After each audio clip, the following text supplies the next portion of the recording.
suportado raw ng hugpong ng panggagago. Pagbabago. Pagbabago ng alin? Congressman Velasco came to Davao City to personally meet me. Yan. Nagpunta raw si Velasco sa Davao para makipagkita sa kanya ayon kay Sara for President, and discuss hugpong ng pagbabago. He intimated that there will be a speakership vote.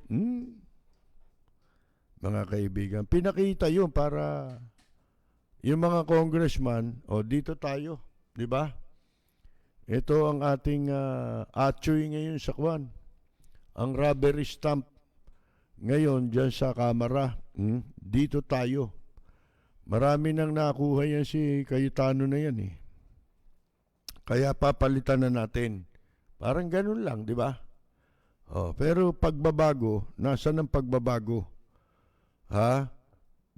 Et cetera, et cetera. Bueno, kayo na magsabi. Kung dito po, tunay na walang pakialaman. Si Ka-Percy Lapid, bumabanat. Lapid Fire! Sabi ulit ni Cayetano, I will not let you burn this house down. Di ko pa intulutang sunugin mo itong bahay na ito. Yan, sabi ni Caldero Cayetano. Yan. Kay Marinduque, Congressman Lord Alan Velasco, anak ni Presbiterio na dating justice ng Korte Suprema, ngayon gobernador sa Marinduque. Alam nyo, speaking of justice, sabi ko nga sa inyo may mga bagay na halimbawa, pwesto. Alam nyo, mga taong yan, hindi na dapat binibigyan ng ipinagbabawal sa batas. Nahahawak pa sila ng ibang pwesto. Di ba? Tagal nyo naging maestrado sa Korte Suprema. Di ba? Tapos politika rin ang bagsak nyo. O di sa makatwid questionable lahat ng desisyon ninyo. Eto ngayon, lahat ng mga sinasabi natin nung araw, nagkakatotoo na Yan lamang kamakailan yung sa survey. 91% raw si Presidente Digong nyo. May tumawag nga sa akin sa abroad, Canada. Mga kaibigan, ano sabi? Imposible yan Hindi pa nangyari yan. Sintido ko mun lang Hindi ka namang nangangailangan maging matalino para ang daming tanong sa survey, wala silang nasagot dyan Ni isa na paliwanag.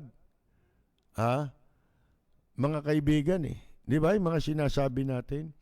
Alam nyo, may mga posisyon, halimbawa maestrado, dapat pinagbabawal na yan na humahawak ng ibang posisyon pagkatapos na makapagretiro ka sa iyong pwesto. Katulad lang nung halimbawa, yung mga gumagawa ng konstitusyon. Sabi ko nga, pwede tayong magpalit lang ng saligang batas kung may mga kondisyon. Kung yung mga magpapalit ng saligang batas, iboboto natin ng bukod. Hindi po pwedeng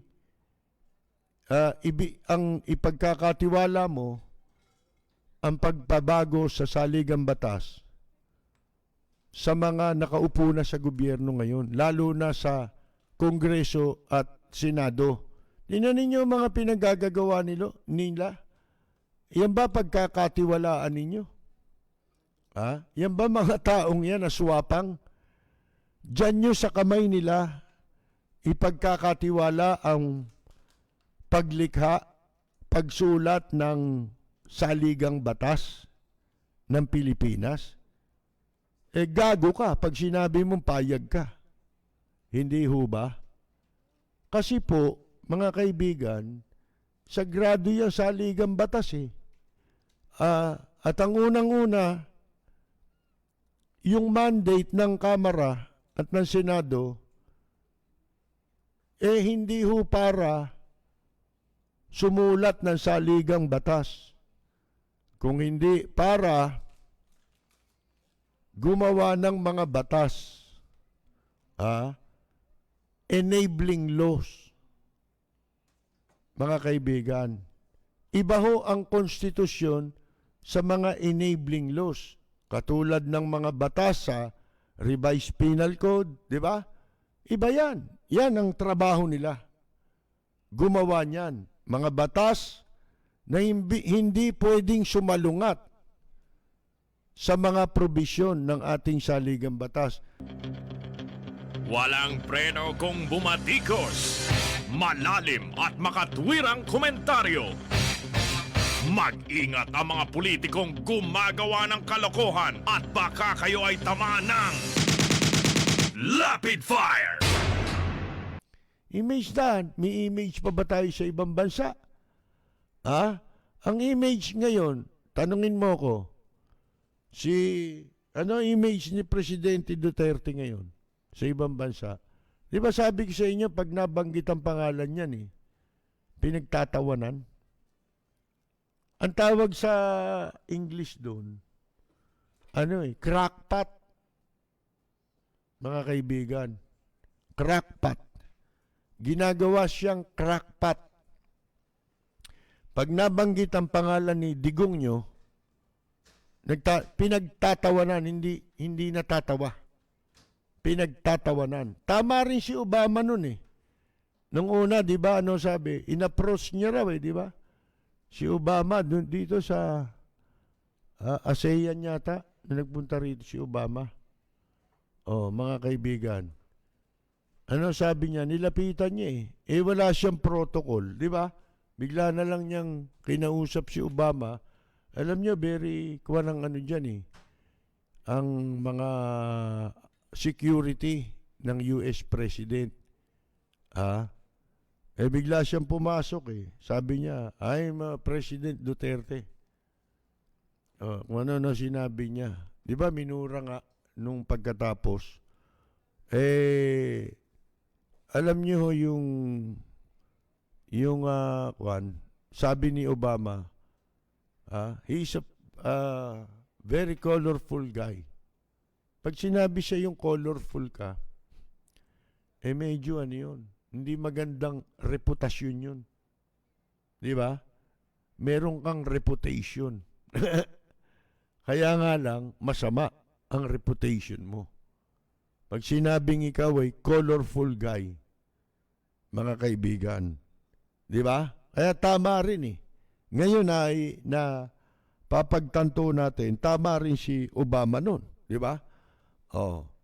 Anong image ng bansa?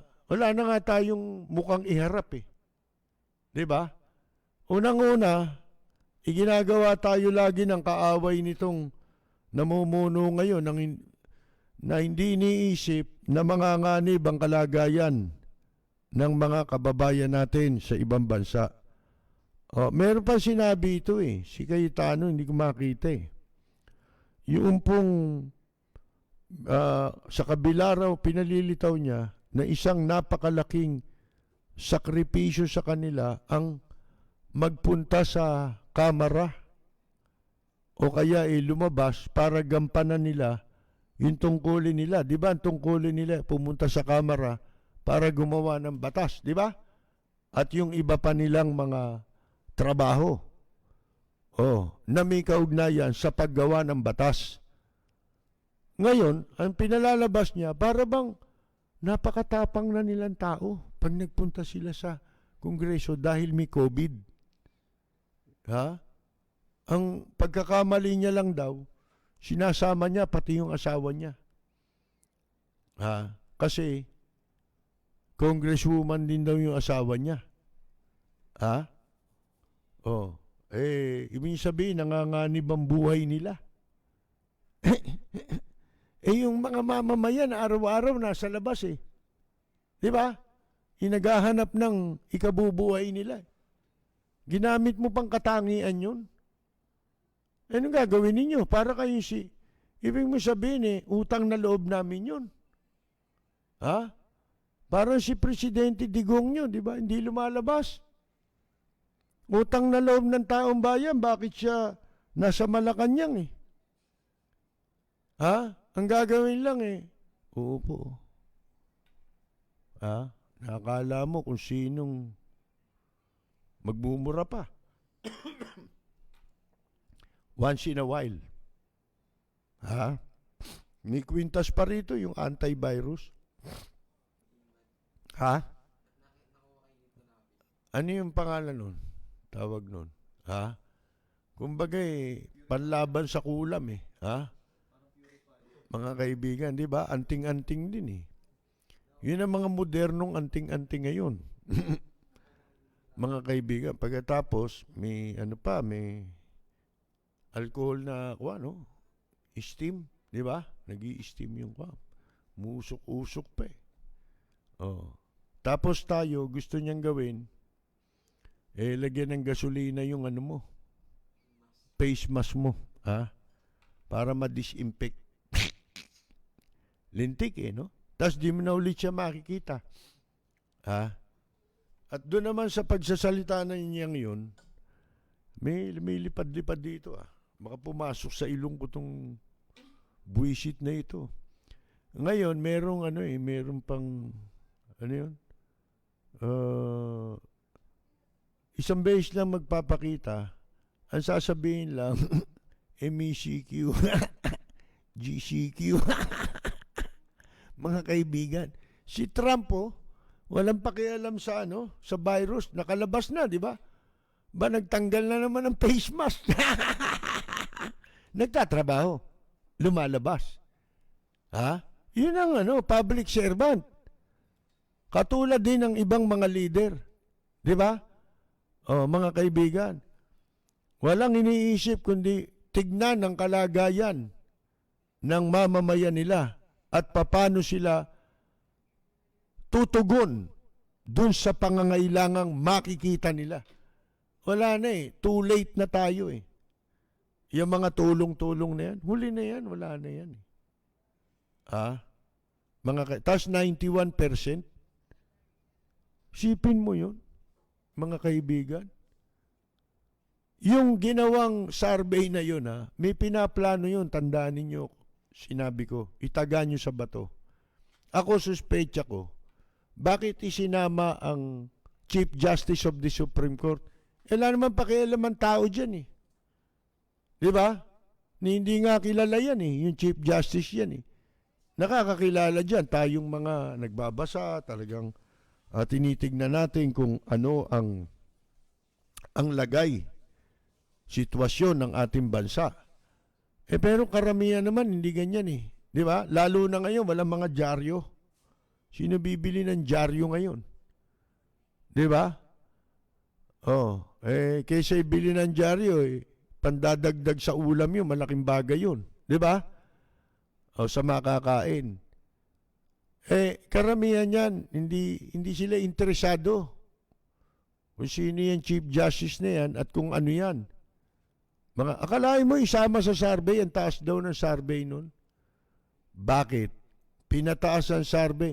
O si Cayetano, ang taas, ba't sinipa nyo? Di ba?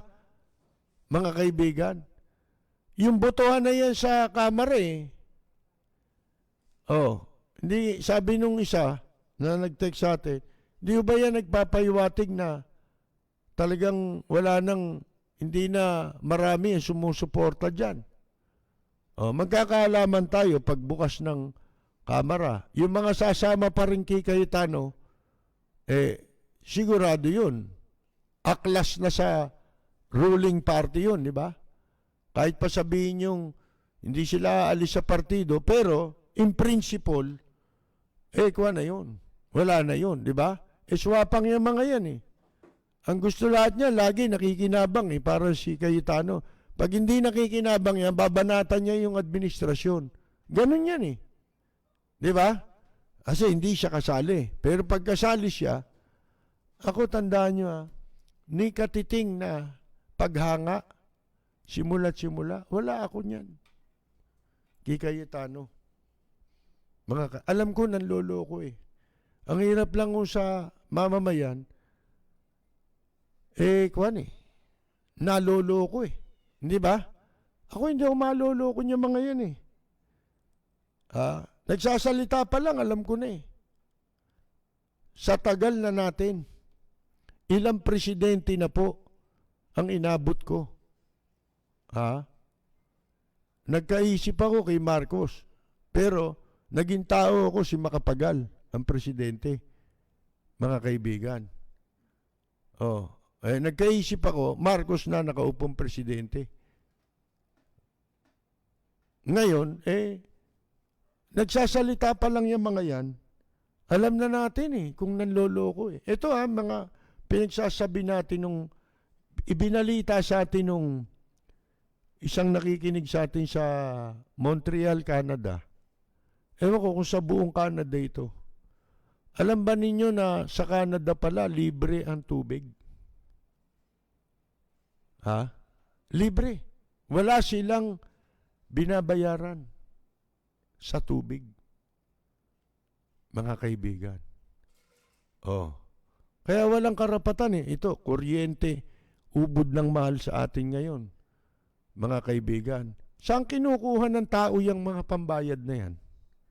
Lalo na sa panahon ng pandemya. Saan kaya kinuha ng tao yan? Mga kaibigan, magtataka kay. Saan sila kumuha ng pambayad?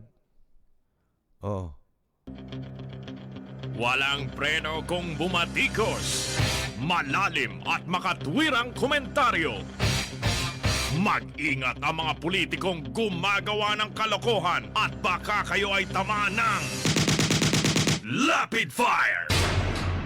Yung tungkol sa tuition at iba pang mga sinisingil ngayon ng universidad. Walang hiya na ngayon. Pinayagan ba ito ng gobyerno? Tsak na hindi naman gagawin ito.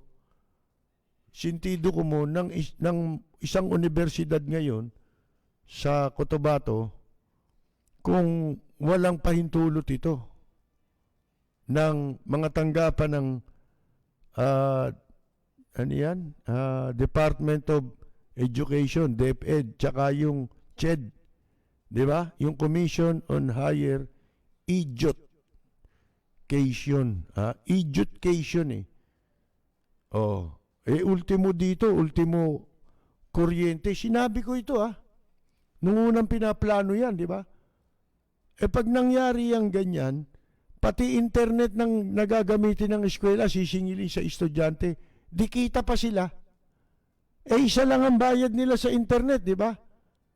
Sa eskwela. Isipin mo, pagbabayarin mo lahat ng nakapag-enroll, lahat yan, kukolektahan mo ng bayad. Kumita pa sila. Di ba? At hindi lang yan, magugulat kayo. Napakaraming sinisingil nitong Notre Dame of Marble University sa mga nagsisipag-aral. Kaya meron ngayong petition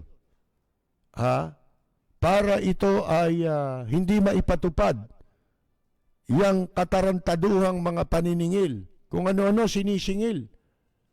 Mga kaibigan, mga babayaran mo yung kailangan sa universidad. Ito yung mga mga estudyante nagrereklamo yung mga sila tsaka yung mga magulang nila. Siyempre, probinsya yan Karamihan dyan talagang iginagapang ang kanilang pag-aaral ng kanilang mga magulang. At karamihan dyan, sigurado yan, mga magsasaka lang ang mga magulang. Pero katakot-takot po ang sinisingil. Meron ngayong online petition laban dito sa Notre Dame of Marble University. Kanina, chinecheck ko ang mga pwede kong makontak, website, mga Facebook account. Wala ho CHED at saka DepEd. Kung saan kayo ibabato. Pag nag-comment ka, sasagutin ka kagad, yung mabilis na sagot. Na pumunta ka sa ganung site, pag binuksan mo, wala, hindi mo makapupuntahan. Katarantaduhan po lahat, mga kaibigan. Walang preno kung bumatikos. Malalim at makatwirang komentaryo. Mag-ingat ang mga politikong gumagawa ng kalokohan at baka kayo ay tamaan ng Rapid Fire!